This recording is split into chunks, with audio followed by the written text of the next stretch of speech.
A story born 100 years ago about life, leadership, and legacy, waiting to be retold. Si Marcos talaga really made a mark in who we are in international politics. No? But if you compare what he did for our country during the time he was president, no one should ever be sorry that we had Marcos for a president. Kung ikumpara mo yung good points ni Marcos at saka yung good points ng ibang naging presidente natin mula sa kalimpinan yung iba. Since the Marcos administration, I don't know, have you really gotten off the ground? Only history can rightfully judge President Marcos. This is history.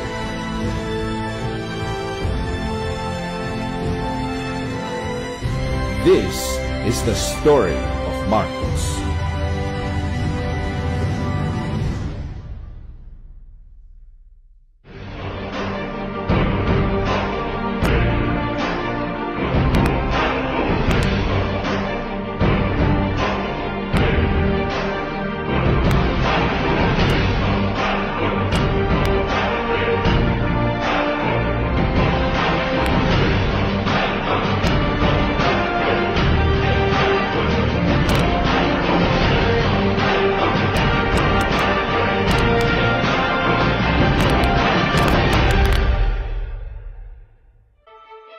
A story born 100 years ago of a noble man whose life is worth reliving and looking back to. He's the only president with a national strategy.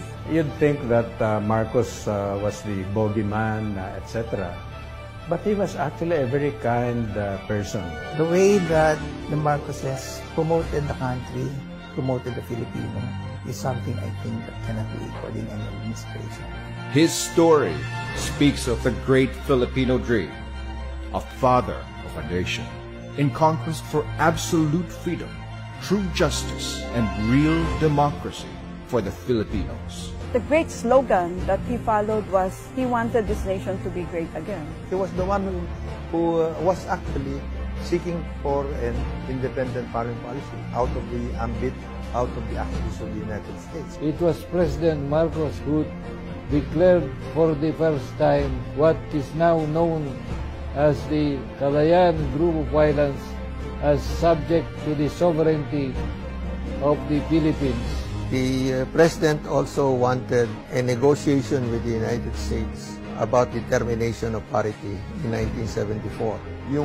Yung ginawa ni President Park Chung-hee sa may Korea ay yung strategy ni President Marcos na ang pinakamataas na level of development ng Pilipinas over the last 50 years ay nung panahon ni President Marcos, specifically during the earlier years of martial law.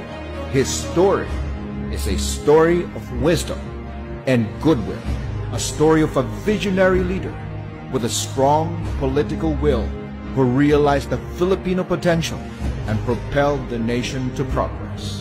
Mr. Marcos provided a lot more impetus in creating programs of government that meant building of infrastructure in a very essential way. All these things moved forward in his time very rapidly in the 4 years that he was in charge. Because that's the whole history of the energy policy. And that energy policy is being followed now. Agriculture, you should, I mean, look what Manny Piñol is doing. He's following Masagana 99, di ba? Kay Marcos yun. His story is a story of character. A war veteran who went to Bataan and picked up some soil and put it in a Ziploc and sent it to you. Kinuha niya. Alam mo, nung pagkakuha niya, tumalikod sa akin, bumalik sa kwarto, tapos nakikita ko na lang yung kanyang shoulders. Umiiyak. Minsan, hindi ko nakita magalit. Pag medyo may problema, may crisis doon sa Makiki, tawagin niyo si Father, magsisimba na lang tayo. Pag may mga balita, minsan hindi ko nakita nagmura against the government. Basta tulungan na lang natin. Ganun. Isang malaking injustice kung mananatili sa isip ng marami na si Ferdinand hindi nagmahal sa bayan.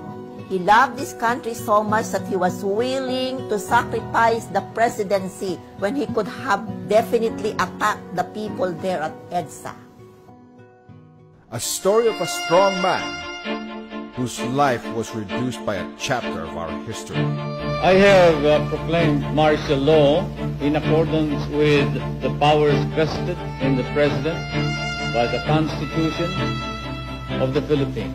Deklarang martial law to solve yung communist insurgency saka yung Muslim secessionism. Yung kaguluhan na yon, hindi naman si President Ferdinand Marcos ang nagdala o ang dahilan ng mga kaguluhan na yun. It was a phase when it was hip, uso ang lumaban sa gobyerno.